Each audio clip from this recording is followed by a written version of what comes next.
E antes disso, como eu sempre falo com vocês, o que eu gostaria de falar em relação à nossa aula anterior, tá? Pessoal, aqui são dois pequenos exemplos bem bobinhos de botar um container para rodar, tá? Por exemplo, nesse primeiro instrumento aqui, eu peguei um exemplo de pegar uma imagem do nosso Python, eu executo ela, e quando eu entrar na minha tela do localhost, ela vai estar lá rodando o tempo todo. O container vai estar o tempo todo em execução. Ou seja, ele não morreu, né? Ele está lá rodando permanentemente. Mas eu deixei um segundo exemplo aqui, sabe? Que eu vou pegar um container, por exemplo, que é o BuzzBox. BuzzBox é uma imagem muito famosa na internet, é a imagem pública, que é uma coleção de várias ferramentas comuns de Linux.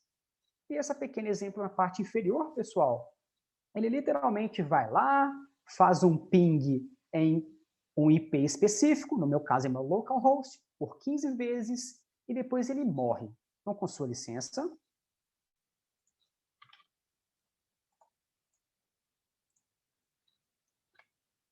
Por que isso aqui vai ser importante, meus amigos e amigas? Cadê meus dockers? Por aqui.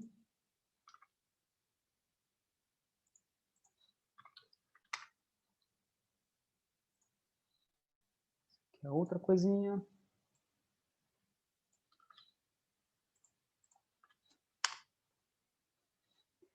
Bem, eu fiz um container rodar. Como eu lhes disse, eu posso vir aqui no nosso localhost, vai ter algo em execução permanente aqui, beleza? Esse aqui é um container que ele se mantém vivo, tanto que se nós fizermos um docker ps, deixa eu aumentar um pouquinho aqui para não ficar tão desconfortável, ele está aqui bonitinho, tá bom? Ele está em execução, ele não morreu. Guardem isso na cabeça. E, pessoal, se eu fizer o mesmo experimento com essa outro comandozinho aqui, olha, é um outro container, coisa bem simples.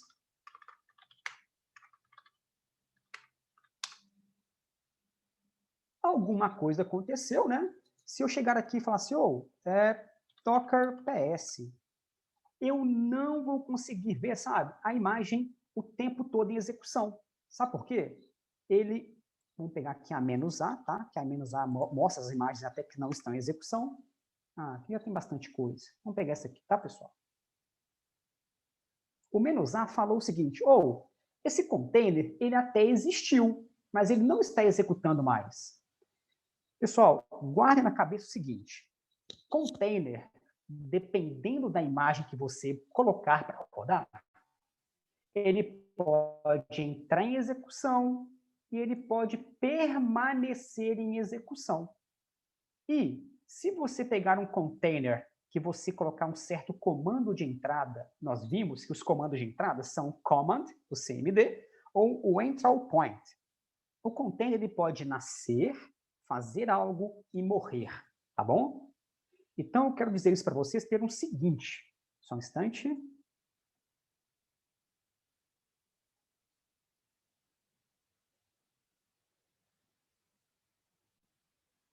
Pessoal, por gentileza, podem confirmar para mim se não estão vendo meu ecrã?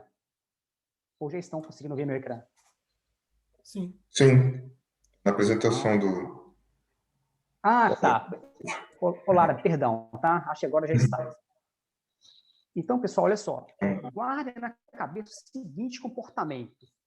Containers, eles vão nascer e permanecer em execução, ou vão nascer e vão morrer com acabar seu processamento totalmente de acordo com o comando que você colocar no command ou no seu entral point, tá bom? Isso é importante eu voltar a frisar isso aqui da última aula, porque amanhã falaremos de orquestração de container. E amanhã eu preciso que vocês estejam bem recordados de que, e se o container estiver morto, parado, quem que vai executar ele de novo? Por que tem que executar ele de novo? Então, eu quis fazer essa pequena recordação de que você pode lançar um container, ele pode permanecer em execução, você pode lançar um container e ele pode fechar, tá bom? Porque amanhã vai ser importante discutirmos sobre orquestração. Talvez amanhã eu volte e cite novamente para ilustrar o que eu preciso esclarecer com todos vocês. Mas aqui é um apêndice da última aula. Docker Objects. O Docker ele tem alguns objetos distintos e hoje falaremos da parte de Network e depois de Storage. Pessoal, isso aqui é uma tentativa de ilustrar como é que é o mundo de containers e networks, tá bom? Veja o exemplo. Aqui é uma implementação tradicional, ou seja, não tem container aqui, e é muito comum, né, pessoal? Eu tenho um servidor com um certo IP, e dentro daquele servidor, físico ou virtualizado, eu tenho vários softwares rodando. Eu posso ter também aqui vários servidores, cada um com seu respectivo IP, e cada um tendo a sua aplicação específica. E aqui é uma visão bem parecida com o tradicional, porém resolvida com containers. Ou seja, rodando o Container Engine, ele vai ter lá um IP, tá bom? E cada container que você executa, ele tem um IP também, tá? Só que é extremamente importante você saber o seguinte, esse IP é um IP do contexto do Docker, não o IP da sua rede, da sua network. Ou seja, Edinho, eu tenho um servidor 1, eu tenho talvez um servidor 2. Amigo, como é que eu vou fazer para que esses containers se dialoguem? Ou melhor, o web somente converse com o container da aplicação do database, ou vice-versa. Então, você precisa controlar network de containers. Tudo bem? É o foco da nossa conversa de hoje. Let's go. Bem, alguns comandos básicos novamente, tá bom? Bem, pessoal, quando a gente executa o Docker Network ls, é simples. Ele vai listar as redes de Docker dentro do seu servidor Docker, tá bom? Não é, tá ok? Não é a sua LAN da sua rede total, exclusivamente das redes gerenciadas pelo seu Docker Engine, tá? E é importante vocês verem aqui, por favor, o driver. Cada driver vai especificar o comportamento e a capacidade de network que aquele uso vai poder ser executado. Bridge, host, none. Daqui a pouco veremos cada um deles, tá bom? Docker Network Inspect. Você vai conseguir ver as faixas de IP, quais são os elementos vinculados àquela network. Então, é um inspect. Você consegue ver todos os dados da network que você especificar. Docker Network Create. Então, ele vai, de fato, criar uma rede nova, rede do projeto do Edinho. E você pode especificar qual que é o CIDR, qual que é a faixa de IP que aquela rede vai poder usar para entregar para os seus containers, ok? Então, você pode listar redes dentro do seu servidor Docker, tá bom? E agora, mãos à massa. Vamos ver quais são os tipos de drivers e para que cada um serve. Mais comandos ainda.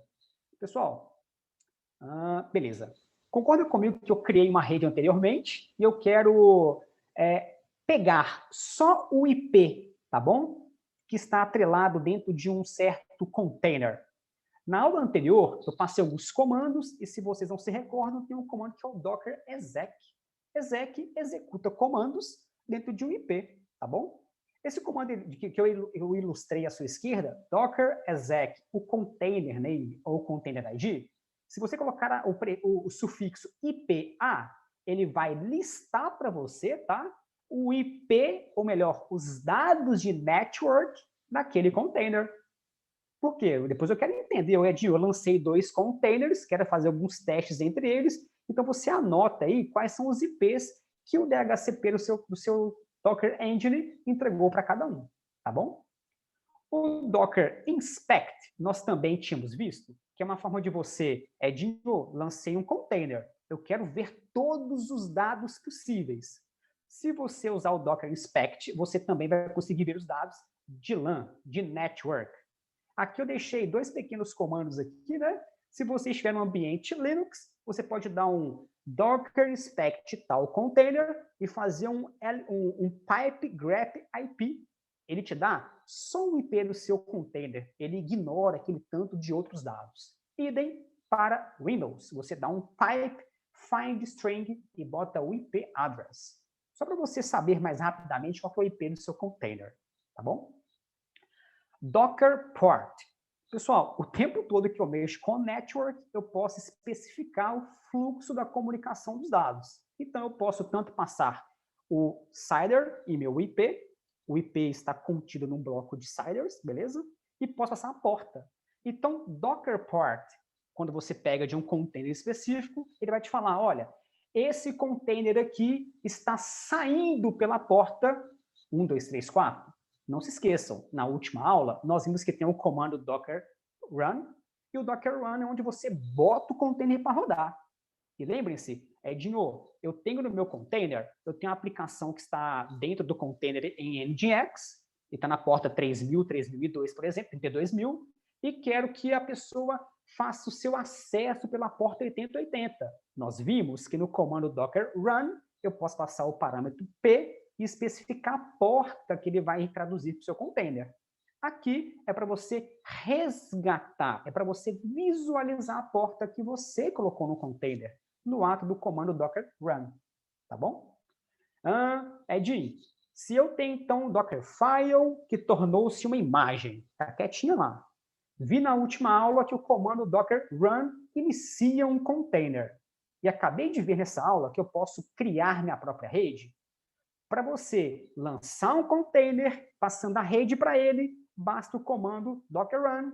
Não se esqueça dos atributos, né? ITD. Eu quero que você faça iteração direto no nosso terminal, e o D é o detached. Deixa ele rodar em background.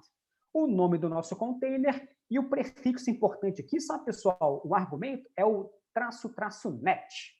Quando você faz um --net e fala o nome da network, sabe, pessoal? Você está falando assim, ô Docker, lança esse container para mim e faz com que ele assuma as características e regras de network daquela network que eu acabei de criar anteriormente. Tá bom? Então, você pode ter uma malha de N networks dentro do seu servidor onde está rodando o Docker Engine. Ok? Por enquanto, alguma dúvida? Alguma observação que queiram fazer? E não. Beleza. Então, pronto. Edinho, criei minha network. Me mostra o que cada uma delas pode fazer, o comportamento padrão de cada uma delas. Nossa, eu coloquei mais comando ainda. Eu juro que eu tinha esquecido de colocar comandos de network. Mas vamos lá. Pessoal, se eu der um docker run e o menos um hífen, né? ITD para ele rodar em detached e colocar o nome do host, é o seguinte. Eu vou iniciar o container de acordo com a imagem que eu especifiquei, tá bom? E tem uma coisa importante. Se você colocar a rede host, pessoal, ela vai pegar um IP da sua máquina, tá bom? Não do Docker, e vai atribuir o seu container. Ou seja, se você chegar e falar assim, Edinho, eu tenho meu computador que está usando o IP... Só um instante, pessoal.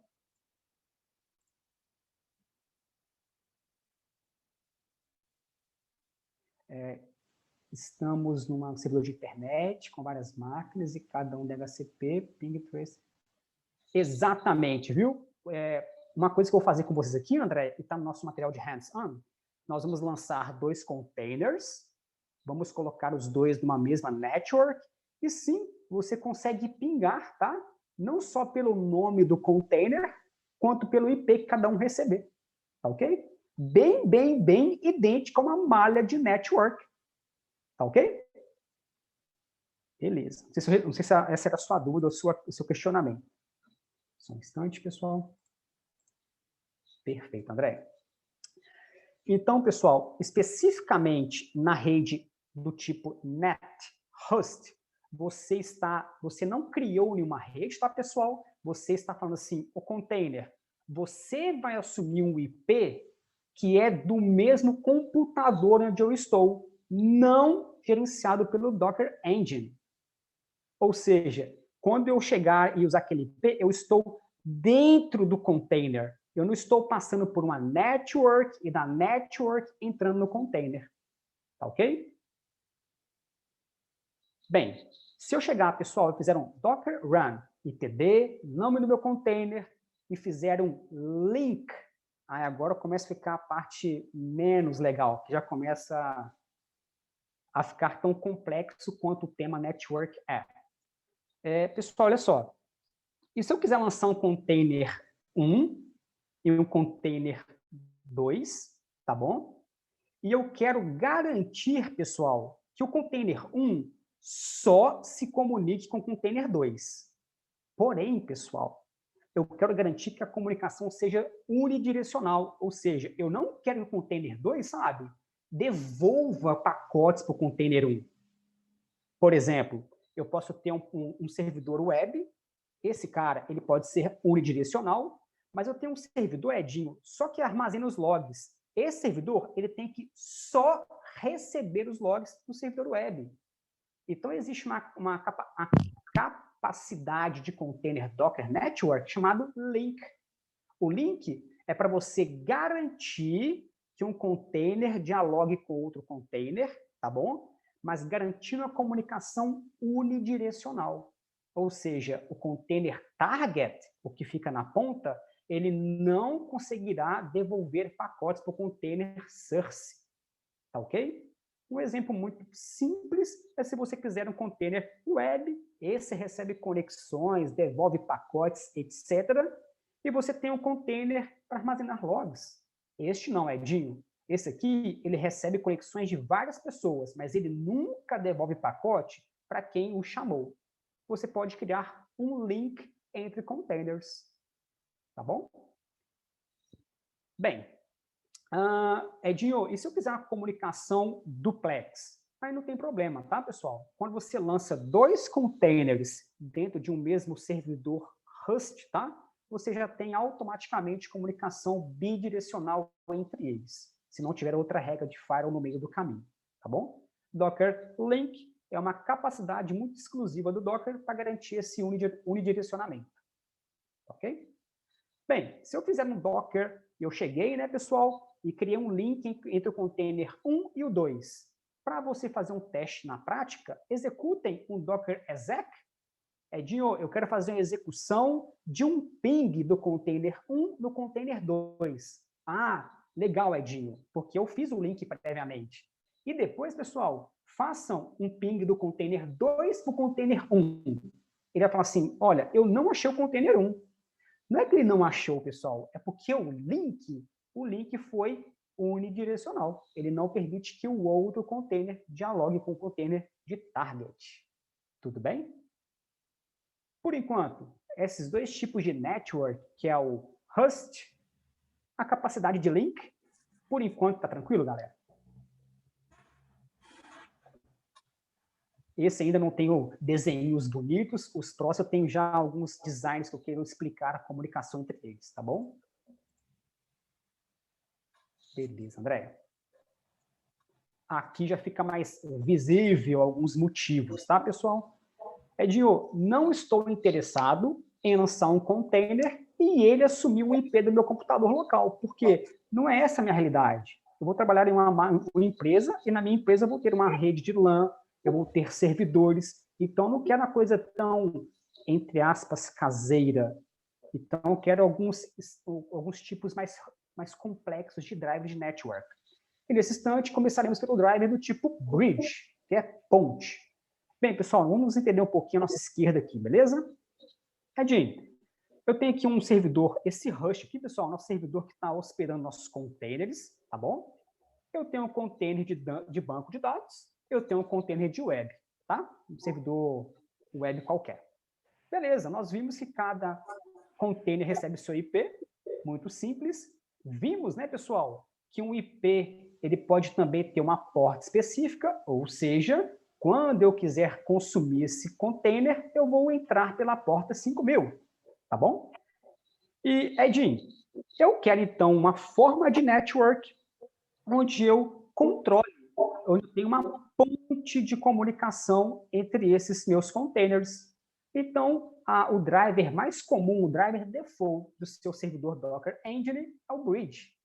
O que o bridge faz, pessoal? Ele cria uma redezinha privada dentro do seu Docker host. Então, a partir dessa pequena rede privada, não só pelo nome do container, mas quanto pelo IP do container, você consegue fazer uma comunicação bidirecional. Igualzinho, pessoal, você pegar 2 pequenos laptops, colocar um cabo de rede, ou cada um num IP na sua wireless, e juntos, através de um pequeno roteador, eles dialogarem. Nessa minha imagem à sua esquerda, eu dialogo como um pequeno roteador, com um cabinho para esse IP e outro cabinho para esse IP, uma mini rede privada. Tá bom? Aqui, eu deixei um pequeno how-to, né? Eu posso criar um Docker Network. Atenção, criei minha rede do tipo minha ponte, ou nosso webinar. Eu posso fazer um Docker Run do meu IP do banco Redis, depois eu dou um Docker Run na minha rede MyBridge de um servidor web qualquer, tá bom? E através disso, automaticamente, eles já sabem a existência de um para com o outro. É o driver padrão do servidor Docker Engine. Ok? Vê se esse design ficou fácil de entender, de ilustrar um caso prático. Aqui, Andréia, eu acho que é o que fica mais perto da sua dúvida anterior. É que aqui você consegue ver, de fato, esse diálogo entre esses dois computadores. Laurentino, por padrão, essa bridge não é... Isso, Laurentino, automaticamente, quando você instala o Docker em seu computador, seja no iOS, no Mac, no iOS, no Windows ou no Linux, tá? Ele vem com esse driver automaticamente, tá? O que acontece, o Laurentino, você vai estar numa empresa muito mais robusta e a rede default do tipo driver bridge não vai rodar todos os seus containers, não, meu amigo. É muito comum, projeto A, as pessoas de network vão lá e criam uma network só para aquele projeto, tá bom? Para que você tenha uma malha de várias redes do tipo bridge. Beleza? Pessoal, se vocês forem para uma empresa qualquer, tá bom? Que os containers são lançados na rede default, não faz mal, não. Só não tem, digamos, uma garantia muito boa de segurança. O melhor é você isolar os projetos, isolar as soluções em redes separadas, tá bom? Elas podem ter o mesmo drive, mas separe-as, por gentileza. É uma boa prática se a pensar, tá bom? Bem, se eu tenho aqui, esse aqui é o mais tradicional, o mais simples de todos. Andréia, quando eu trabalhei em um provedor de internet, pingar facilitava saber se a máquina estava ativa ou não. Agora, pensar em Docker com IPs diferentes é mais fácil de visualizar isso. Andréia, é fácil, tá? Mas quando você conhece os containers que estão rodando, né? E que você execute neles, né? Comandos do tipo docker exec para você fazer um grep dos IPs deles. Você pode pingá-los. É claro que você pode fazer isso na unha, via scripts, você pode automatizar isso. E amanhã eu vou te mostrar que, Andréia, numa boa, lembra da história da aula passada sobre ambientes, servidores, cattle and pets? Vamos ver que daqui a pouco, pessoal, para mim, Edinho, não vai fazer muita falta eu saber o IP não, do Andréia, porque eles vão mudar o tempo todo.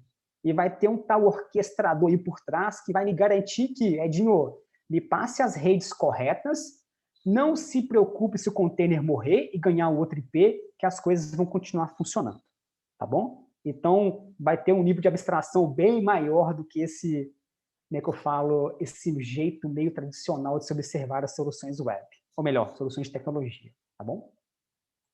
Bem, então aqui é um muito simplesinho, vamos para o próximo driver, que é o driver overlay.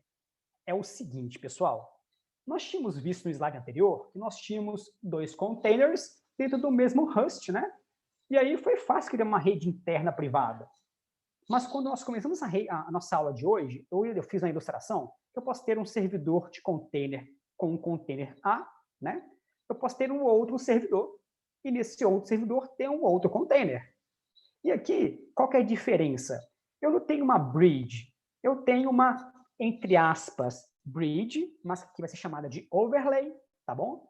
Mas ele vai permitir que exista um diálogo entre os containers, mas fora do Docker Engine. Eles vão sair para a sua rede externa, depois da rede externa eles vão encontrar um overlay, e esse overlay é quem vai fazer a ponte, a bridge, entre os containers. Então, é um pouco parecido, mas o componente agora é mais extra servidor, onde está o seu container. Tá bom? Aqui, novamente, é um how-to bem simplesinho para entender. Eu crio uma network do tipo driver overlay, tá bom? Embaixo, eu posso criar um serviço de network para o nosso banco de dados DB. Ô DB, sobe nesse nosso servidor A, mas ó, sobe com o overlay do Pets Overlay.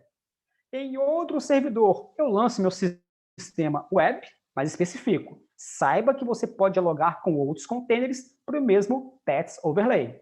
E assim, pessoal, quando eu acessar meu container web, por exemplo, ele vai acessar o banco de dados através do overlay, porque o overlay está externo ao servidor web de onde ele está em execução.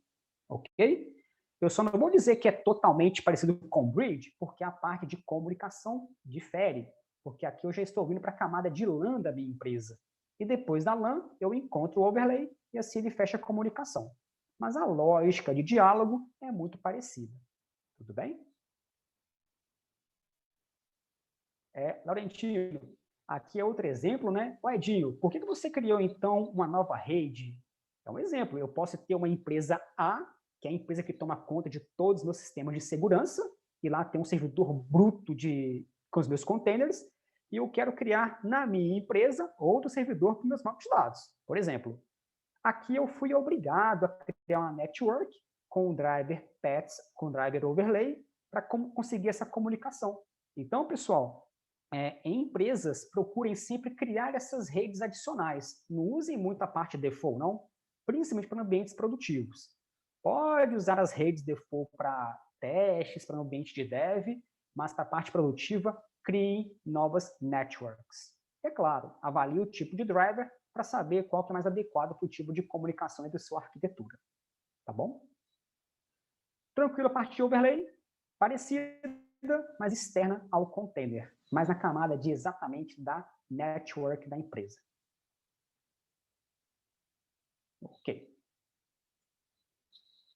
Isso aqui é muito legal, pessoal. É o seguinte, e se você quiser criar um container triste, sozinho, isolado, sim, você pode lançar um container e ele não tem IP nenhum, pessoal. Nenhum mesmo.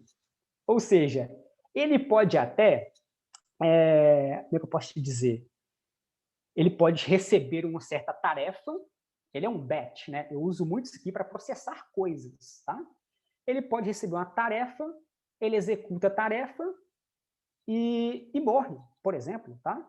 Mas ninguém precisou, qual que é seu IP? Olha, vamos fazer um link para uma comunicação unidirecional, ou vamos usar um overlay para dialogar entre nós dois em algo bidirecional. Ou seja, se você, pessoal, criar uma network e você lançar um container do tipo none, ele vai nascer, tá bom? Ele não vai ter vínculo nenhum, ele não vai ter chance nenhuma de dialogar com outros containers. Exemplo, eu posso ter um container que a cada 4 horas ele entra em execução, ele interpreta vários arquivos de log, armazena em um local qualquer, ou simplesmente manda para um URL que eu passo para ele e morre. Ninguém tem que manter diálogo com esse container. Chama-se network do tipo none. Como ser? Andréia, pode se chamar de serviço, não tem problema. Tá bom? Amanhã eu vou dar exemplo também de dentro do Kubernetes, por exemplo, você pode usar jobs, né? E jobs esquedulam execução de containers. Então, é um exemplo de você criar no Kubernetes um job com container sem network. Sim, a gente pode chamar de um serviço, tá bom? Mas pode ser qualquer coisa que não precise de diálogo com outros containers, tá bom? Então, tá bom. Pessoal, qual que é a ideia do driver do tipo Rust? Acho que foi o primeiro que eu passei para vocês, não foi? Edinho, eu estou no meu computador, eu quero lançar um container, e amigo, eu não quero me preocupar com o diálogo com outros containers, eu não quero me preocupar com o diálogo em outros servidores do tipo que tem um Docker Engine, tá bom? Eu quero simplesmente lançar esse container e ele assuma o mesmo IP que o meu computador. Pessoal, isso é tão incomum, existe, mas é tão incomum que quando você lança um container, ele já assume o bridge automaticamente, tá bom? Mas se você quiser lançar um container onde ele tem o mesmo IP, o mesmo ETH0, receba o IP do seu computador, tá bom? Ele pode. Ou seja, não vai ter, tá, pessoal? Não vai ter nenhum drive de comunicação gerenciando o diálogo entre o seu container e seu computador. Ou seja, quando você fala assim, o container, lança um aplicativo do tipo web aí, e eu vou aqui no meu computador, né, pessoal, abrir o browser. Quando você abre o seu browser, ele está indo direto naquele IP, sabe? Ele não está passando por um driver do tipo overlay, um driver bridge. Qual que é o benefício disso, pessoal? Velocidade. Concorda comigo? Ou seja, a conexão é no ato, é rápida. Por quê? Quando você passa por um driver do tipo overlay, um driver do tipo bridge, tem lá os protocolos, tem a questão de segurança, tem esse milissegundos de perda de performance, tá bom? Mas existe sim como ignorar todos esses drivers e lançar um container do tipo host. O ganho, o benefício, digamos, mais visível é a característica de velocidade, tá bom? Mas, particularmente, eu nunca usei e teoricamente, acho que eu nunca vou precisar usar. Eu normalmente preciso de dialogar, né? Eu gosto de usar outros drivers para que eles garantam as boas práticas, protocolos, que vai me dar uma segurança maior nessa comunicação entre os dois endpoints. Ok? Esse é o exemplo do Rust. Por enquanto, sem chat. Se quiserem, fique à vontade, tá, pessoal? Porque é o seguinte. Agora eu quero o driver, entre aspas, dos mais complexos, tá? E, pessoal, de novo, vamos voltar aqui, tá? Para um ambiente onde eu tenho um único servidor, eu tenho lançado 2 pequenos containers, tá? De novo, cada um assumiu o seu respectivo IP, tá? Só que é o seguinte, eu quero agora, sabe, fazer com que o IP desses containers, tá, sejam enxergados como computadores, pessoal, máquinas mesmos, pelas demais servidores, computadores da minha rede. Lembra-se que até agora eu tenho que passar pelo Docker, o Docker tem um drive do tipo Bridge ou MacVLAN que dialoga entre os containers, não é? E se eu quiser chegar até o container diretão, sabe, através de um simples computador da minha máquina, da minha network, é como, pessoal, se eu transformasse aquele container num computadorzinho físico ali, sabe? Fora do Docker Engine. Eu estou, entre aspas, exteriorizando aquele nosso Rush container para ele ser algo totalmente transparente na minha rede. E as pessoas vão conseguir ter endereços VLANs, não endereços do nosso container network. O MacVLAN vai pegar e vai traduzir esse IP do nosso container, vai falar assim, ô network, olha, eu tenho esse IP aqui que é meu, é interno. Me dá aí, por favor, um IP do tipo VLAN, e a partir daí, nessa network, através desse VLAN, eu chego nesse ETH0 do meu container.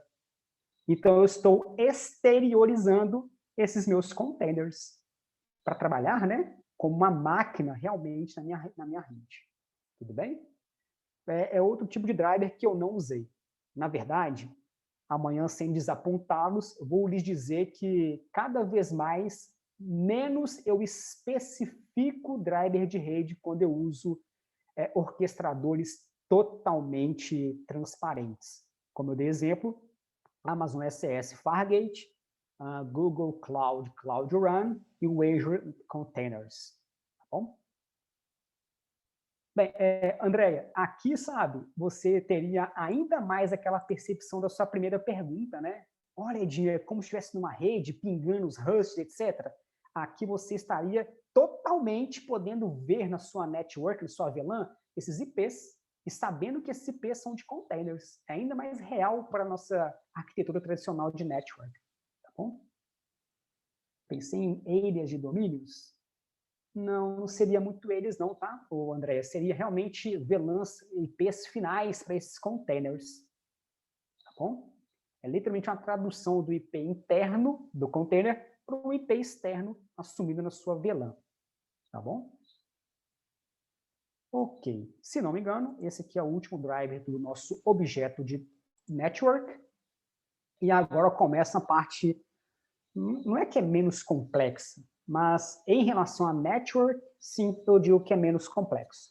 Por gentileza, antes de entrarmos na nossa discussão sobre storage, alguém gostaria de voltar a algum ponto da parte de network, algo que não ficou esclarecido, que quer complementar? Fique à vontade, ou começamos a falar de armazenamento de dados. Vamos lá, então.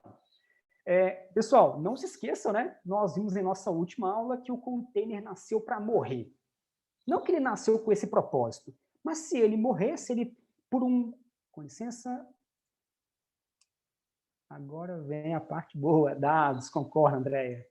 Nós vimos que container, a lá, o nosso dilema de cattle and pet, ele é um cattle, ele é um gado. Então, lança o container, ele pode morrer, a gente vai ver que ele vai assumir o IP sozinho, ele vai ser lançado sozinho, etc. Mas e os dados, Edinho? O tempo todo ele está trabalhando com armazenamento de dados, amigo. E se ele morrer, os dados morrem com ele? Sim, morrem. Mas depende de como você projetou a lida com seus dados, tá bom? Então, falaremos de bind amount, de volume e de até processamento em memória. Este é rápido demais da conta. Vamos lá. Pessoal, a primeira parte de lidar com dados que eu quero compartilhar com vocês, tá? É fazendo um bind mount, tá? É muito simples e muito eficiente. Ou seja, ele proporciona que a partir do seu pequeno computador, tá bom? C dois pontos. Eu tenho um arquivo A, B, um folder C, tá? E você quer que seu container enxergue aquilo. É literalmente um bind. Eu estou dizendo, olha, você não tem isso aqui, amigo. Você enxerga o que está aqui no nosso host, tá bom? Então, você simplesmente faz uma pequena ponte para que seu container possa usar esses arquivos, tá bom? Mas tem uma coisa extremamente importante e não muito positiva, né, pessoal? Não é escalável. Ou seja, quando você faz esse bind aqui, você não consegue fazer ele crescer sozinho. Você, Edinho, mudou o tamanho lá do meu folder source. Você vai ter que parar seu container, redimensionar seu source, manter o bind e depois lançar o container de novo. Não é muito inteligente, ou melhor, não é tão automático inteligente, tá bom? Bem, então um breve mapeamento. Uma coisa importante, tá, pessoal? Os arquivos de origem, que estão aqui no nosso host, tá bom? Eles sempre sobrescrevem os arquivos de destino. E atenção para isso, tá? Por quê? Edinho, eu fiz um bind no meu container, tá? Tô lá vendo o arquivo A. Edinho, eu mudei todo o conteúdo do arquivo A. Mas aí, pessoal, alguém lá no servidor fez o conteúdo ser diferente, tá? Colocou uma versão 2.0. Automaticamente, pessoal, esse novo conteúdo aqui no host, ele sobrepõe o arquivo aqui, tá? Então, muito cuidado com fazer bind. Sabe uma aplicação muito comum, pessoal, para usar bind? É o seguinte, Edinho, eu tenho um servidor que tem todos os códigos fontes dos meus portais, dos meus sites, tá bom? e eu lanço o container. O container, Edinho, nada mais é do que um acesso a esses arquivos. Olha esse exemplo que eu dei para vocês, pessoal. Eu estou lançando um servidor web aqui, tá? Eu lancei do tipo Apache, tá? E falei assim, ó, Apache, recebe um argumento "-v", que é de volume, no Docker, tá? E eu faço aqui um pequeno bind, olha, pasta, esse vermelhinho aqui, tá? É o meu caminho no meu servidor local, e a cor laranjada é a pasta dentro do meu container.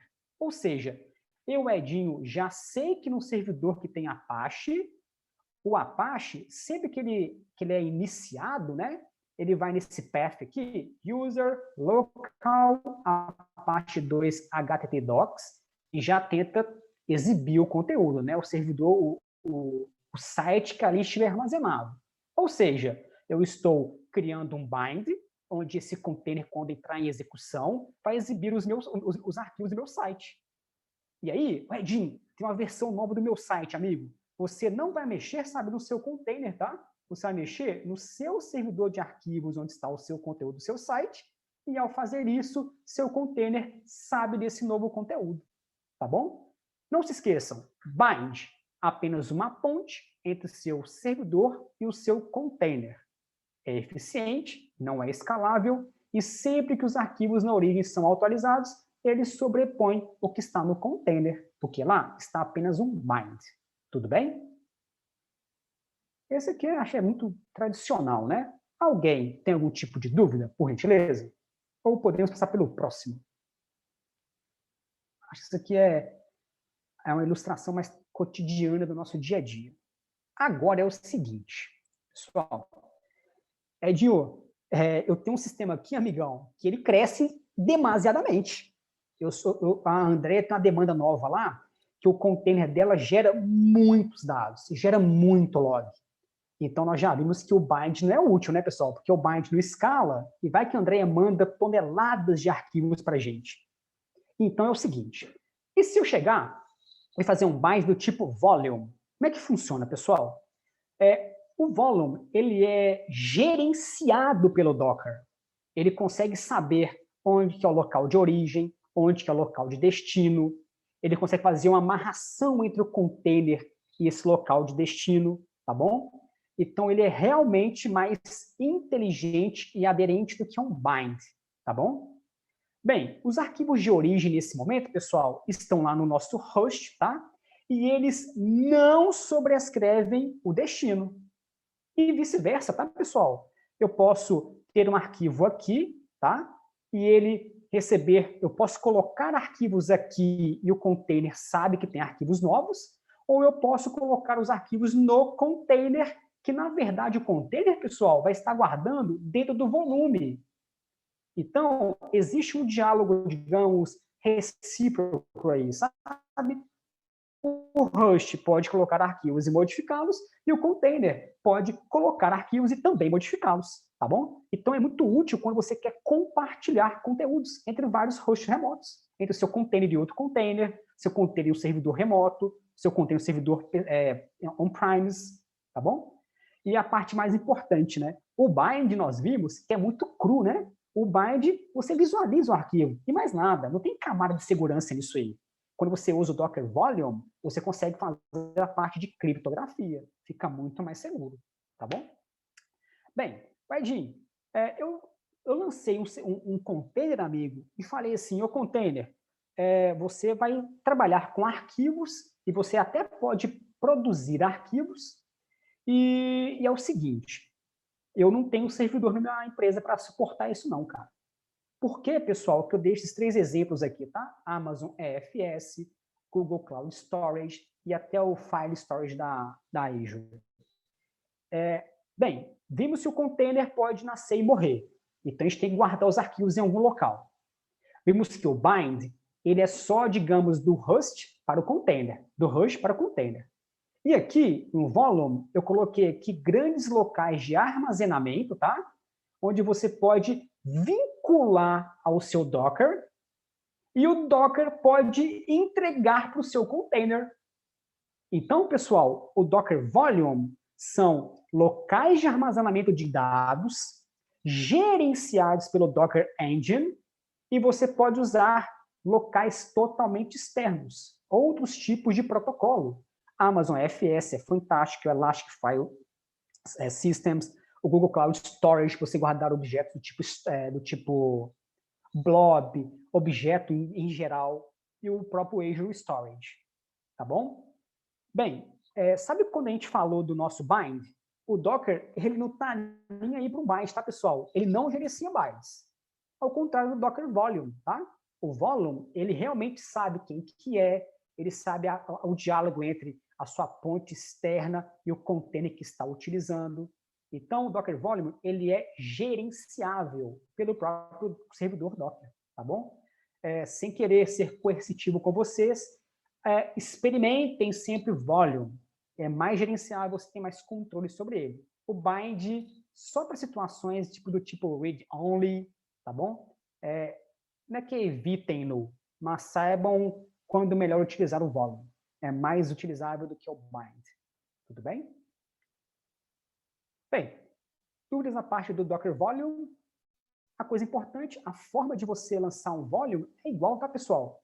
Mas lembre-se que eu falei para vocês que o Docker, o servidor do Docker Engine, ele gerencia isso. Então tem alguns comandos importantes, tá? O Docker Volume ls lista os seus volumes gerenciados. Você pode criar um novo volume, tá bom? Você pode remover o volume, bem simples. E aqui um exemplo, olha, eu estou dando um Docker Run, estou lançando um container, eu passo o argumento "-v" e passo o nome do volume que eu criei anteriormente. E aqui eu falo assim, o container, quando você nascer, você vai ter um path. Path, por exemplo, myfiles. E esse arquivo myfiles refere-se àquele volume. Aquele volume pode ser, por exemplo, um Amazon FS, um Google Cloud Storage, um File Storage, por exemplo. Tá bom? E na frente a imagem que eu estou a utilizar. Edinho, eu quero aqui depois, cara, fazer um teste bem rápido comigo mesmo. Não se esqueçam do comando docker cp. Faça um teste, pessoal. Crie um volume seu, tá bom? Lança aí um container vinculando esse container ao seu volume e depois copie um arquivinho para o seu container. Significa que você pode matar seu container, depois você lança ele de novo e eu te garanto que você vai ter o arquivo lá quietinho. Seu container vai poder morrer e seu arquivo vai continuar quietinho, totalmente salvo, tá bom? Faça esse experimento. É o único jeito de você ver que, diferentemente do bind, o volume ele permanece com seus dados armazenados em segurança. Tudo bem? Digam-me, por favor, se tem alguma dúvida do Docker Volume. Tranquilo? Domínios, beleza. Seguimos adiante, então, pessoal. É o seguinte agora, isso aqui é bem divertido, mas, por favor, muita cautela. Trabalhar com memória, trabalha-se com apontadores podem fazer sua máquina reiniciar a qualquer momento, etc. Pessoal, pense comigo. O bind, nós vimos que ele é mais para um read-only, né? Talvez não muito útil para o que eu quero fazer. O volume é mais inteligente, ele sabe trabalhar com repositórios externos de armazenamento, se meu container morreu, o dado continua armazenado, é como se fosse um pequenino HD externo, tá bom? Para o seu container. E aqui, o tempo todo de bind e volume, sabe, pessoal? Input, output, então tem uma leitura escrita muito contínua. E qual que é o problema, né, pessoal? Espaço é barato, velocidade de escrita e leitura que é caro, né, pessoal? E pensa comigo, a Andrea tem um projeto novo, ela recebeu, Andrea, você tem um container que ele recebe um arquivo gigantesco, Andrea, mas é muito grande. E você tem a necessidade de entregar o parser desse arquivo muito rápido, sabe? Você tem que receber, fazer um parser e muito rapidamente entregar o output. Então, pessoal, saibam, tá? Que você pode lançar um container passando essa tag, olha, --tmpfs, tá bom? Isso aqui vai criar, pessoal, um volume. Deixa eu mudar um pouco a palavra, tá? Ele vai viabilizar um espaço na sua memória e vai usar esse espaço na memória como se fosse o seu HD local, tá bom? Olha esse exemplo aqui no canto da esquerda, pessoal. Se eu chegar, tá? Criei um container do tipo BuzzBox, tá? E deixei ele quietinho lá. Mas quando eu criei ele, eu passei lá a nossa tag, né? _, tmpfs, e passei um path qualquer. No canto esquerdo, eu estou dando uma ilustração para vocês. Esse é um comando em Linux muito famoso, que eu faço assim, ó, docker exec. Então, executa um comando naquele container. Eu posso passar assim, olha, executa para mim naquele path, onde nesse momento eu disse para vocês, né? É um espaço na memória. É um mini HDzinho em memória. E eu posso fazer com que ele gere um output, ou na pasta, no path output, 3.000 escritas, tá bom? Cada uma delas, pessoal, vai ter lá 100.000 linhas de escrita. E eu quero que você depois, esse RM aqui é para remove, tá? Eu quero que ele processe e me devolva. Pessoal, se você fosse fazer 3.000 pequeninos blocos e cada um com 100.000 escritas dentro, num HD, ou até mesmo num Google Cloud Storage, vai demorar talvez alguns bons minutos. Quando você lança um container e faz com que ele processe isso em memória, isso cai para milissegundos. Por quê? Não está tendo I/O em disco, totalmente em memória. Então saibam, você pode dialogar com armazenamento de dados ou processamento, fazendo um bind, que é entre o container e seu host local. Host local é que detém do gerenciamento dos arquivos, o container apenas o lê. Fizemos um create volume, que você cria um volume gerenciado pelo Docker. Você viu que um volume pode ser tanto um servidor interno como locais de armazenamento externo como Azure, Google Cloud e nosso AWS. E agora não. Agora eu quero fazer coisas rápidas. Faça em memória. Quando eu comecei a falar da memória, eu falei para ter cuidado, né, pessoal? Por quê? Quando você lança um container, ele nasce, né, com um pouquinho de CPU e um pouquinho de memória. Ou seja, ao você fazer o processo que vai ser executado em memória, cuidado para você não fazer um processo que vai ser maior que a memória do seu container. Por quê? Não vai funcionar. Ele vai tentar processar aquele comando e vai chegar num Stack Overflow. Ou seja, crie containers com processamento em memória, mas limitado ao tamanho da memória do container. Tá? Dio, como é que eu faço para saber a memória do container mesmo? Lembre-se do comando docker stat. O docker stat te mostra lá o tanto de memória que ele está consumindo. E também saiba na nossa página oficial da Docker que você pode lançar um container especificando os limites. Os limites você pode ensinar quanto de CPU e quanto de memória você quer alocar para o seu container. Ok?